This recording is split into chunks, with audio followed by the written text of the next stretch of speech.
बहुत बड़ी खबरों के बाद चलिए आगे बढ़ते हैं। समीर वानखेड़े वर्सेस नवाब मलिक का मुद्दा गर्माता जा रहा है।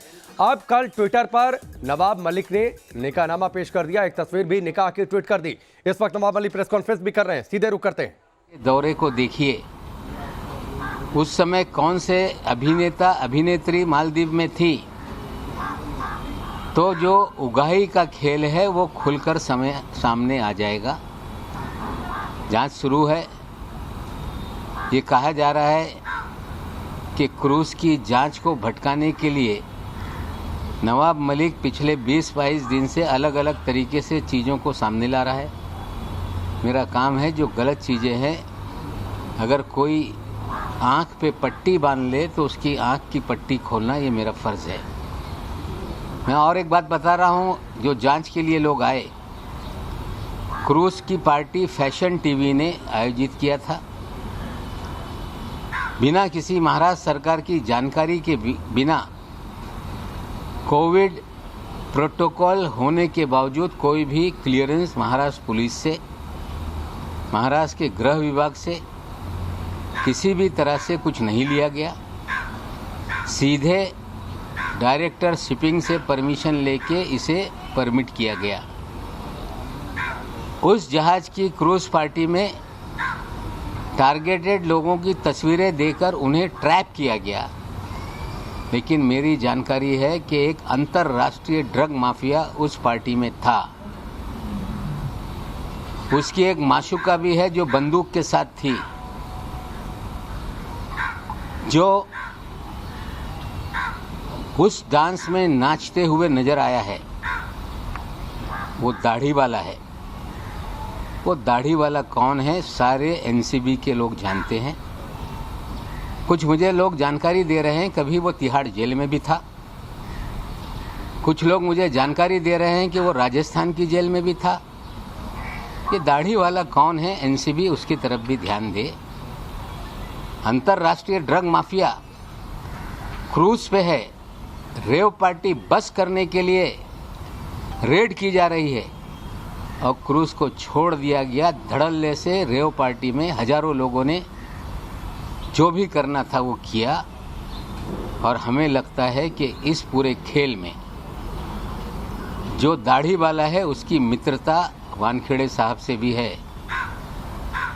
कुछ अधिकारी मुझे बता रहे हैं कि गोवा में भी उनका बहुत बड़ा रैकेट चलता है। लेकिन जब छापेमारी की बात आती है, वानखेड़े साहब उस छापेमारी से भाग लेते रहे। मैं जो लोग आए हैं जांच करने के लिए, मैं सार्वजनिक रूप से उन्हें कहता हूं कि आप क्रूज की सीसीटीवी मंगाइए, हर कमरे का सीसीटीवी, सारे डांस की सीसीटीवी, और जैसे खंगालेंगे दुनिया का एक बहुत बड़ा ड्रग माफिया उस पार्टी में था। उन्हीं लोगों ने ये पार्टी आयोजित की थी। खेल तो हो गया, लेकिन खेल का खिलाड़ी दाढ़ी लिए हुए क्यों घूम रहा है, इसका जवाब एनसीबी को देना पड़ेगा। ये सारी चीज़ें हैं जो मैं बोल रहा हूँ, आने वाले दिनों में उसको आप लोगों के सामने रखूँगा। लेकिन मैं क्लू दे रहा हूँ, जो लोग दिल्ली से इतनी बड़ी कॉम्पिटेंट एजेंसी है जांच के लिए आए हैं, इसके तरफ भी ध्यान देने का काम करेंगे।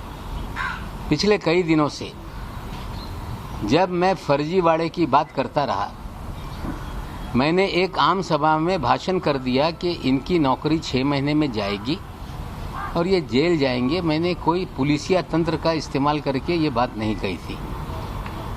जो समीर दाऊद वानखेड़े जी का फर्जीवाड़ा जीवन का है, उन्होंने, मैंने ये भी कभी सवाल नहीं खड़ा किया कि किसका धर्म क्या है, कौन किस धर्म का है। मेरा सवाल इतना ही है कि समीर दाऊद वानखेड़े ने फर्जी दस्तावेज के आधार पर शेड्यूल कास्ट का सर्टिफिकेट बनवाया और उस सर्टिफिकेट के आधार पर कंपटीशन में बैठे, आईआरएस का पद हासिल किया और देश में एक होनहार दलित, शायद किसी गांव में गरीबी में पढ़कर आगे जाना चाहता होगा, या किसी शहर में झोपड़ी में रहकर उसने तैयारी की होगी। ऐसे एक होनहार दलित का अधिकार छीना गया, ये विषय हमारा ये है। हम कोई धर्म की चर्चा नहीं करते रहे। हम जो फर्जीवाड़ा समीर वानखेड़े का है, फर्जी तरीके से सर्टिफिकेट ली गई और उसके आधार पे नौकरी ली गई, ये मुद्दों को हम उठाते रहे। जब मैंने पहला बर्थ सर्टिफिकेट डाला तो सब लोग टूट पड़े कि ये फर्जी है। फर्जी है तो असली कहाँ है, उनके परिवार के लोगों को बताना पड़ेगा।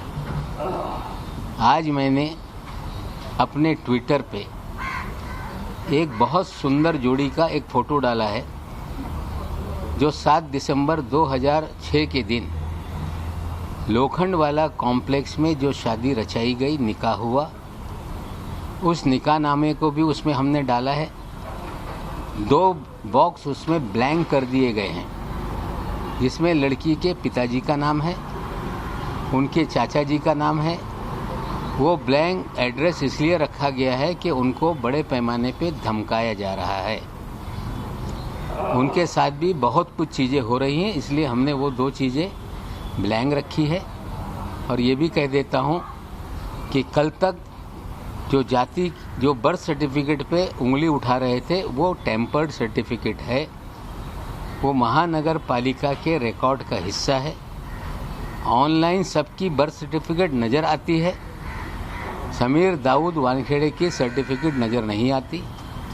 हमने वो रजिस्टर में 1.5 महीने तक खोज करने के बाद स्कैन करके कंप्यूटर में है, वहाँ से हमने स्नैपशॉट निकाला है। जिम्मेदारी से कह रहा हूँ कि ये जो कागजात हमने डाले वो असली हैं, सरकारी ऑफिस का दस्तावेज है। उसमें गौर से देखा जाए तो टेम्पर करके 20 साल के बाद उसमें एक सर्कल लगा के स्टार बनाया गया और अलग से 20 साल के बाद जो नाम का खेल है उसके अंदर भी खेला गया। आज जो निकाहनामा मैंने दिया है उसमें मस्जिद का मदरसा है, उसका एड्रेस है, और ये सारे तस्वीर हमने रखी है। जो कल तक कह रहे थे कि हम जीवन भर हिंदू रहे, हम हिंदू मुसलमान का सवाल नहीं उठाते। इस देश में फिर मैं बता दूं कि इस देश का संविधान कानून ये कहता है कि कोई व्यक्ति धर्मांतर कर ले तो उसे शेड्यूल कास्ट का लाभ नहीं मिल सकता। विशेषकर मुस्लिम और क्रिश्चियनिटी धर्म का ये सवाल है। अगर लोगों को लगता है कि ये गलत है तो मोदी जी हैं, देश का संविधान बदल दें कि अगर कोई दलित इस्लाम या क्रिश्चियनिटी में शामिल हो जाएगा तो उसे लाभ मिलेगा। अगर यही तरीका है तो मैं भी कल दावा करूंगा कि मेरे पुरखे या मेरे जैसे इस देश में रहने वाले करोड़ों लोग, जो संघ परिवार ये दावा करता रहा, मोहन भागवत जी ये कहते रहे कि सबके पुरखे एक हैं। हाँ, हमारे पुरखे इस देश में शूद्र थे। अगर हम फिर क्लेम कर दें कि हम भी शेड्यूल कास्ट हैं तो क्या इस देश के 15 करोड़ मुसलमानों को ये लाभ मिलेगा? सवाल ये है। फर्जीवाड़ा करके एक गरीब के अधिकारों का हनन किया गया, फर्जी तरीके से नौकरी हासिल की गई। निश्चित रूप से सारे दस्तावेज जुटाए गए हैं। दलित संगठन मेरे पास आ रहे हैं, चीज़ें मांग रहे हैं, हम उनको देंगे। और जो जात प्रताड़नी समिति कहा जाता है, इंग्लिश में स्क्रूटनी कमेटी है, वैलिडिटी कमेटी, उसमें ये कंप्लेंट दर्ज होगी। बाकायदा वानखेड़े साहब को भी नोटिस जाएगी, कंप्लेंट करने वालों को भी सुना जाएगा, सरकारी कार्यालय के दस्तावेज खंगाले जाएंगे और हमें उम्मीद है कि ये फर्जी दाखला साबित होगा और उसके आधार पर निश्चित रूप से जो कानून में प्रावधान है उनकी नौकरी जाएगी। उसी कानून में लिखा है कि इस तरह से फर्जी कोई दस्तावेज के आधार पर अगर कोई सर्टिफिकेट बना लेता है तो उसे 2 साल से 7 साल की सज़ा का प्रावधान उस कानून में है। आप कह रहे हैं कि बहुत से लोग आपको अप्रोच हो रहे हैं कास्ट सर्टिफिकेट को लेकर, लेकिन आप पे बार बार यही इल्ज़ाम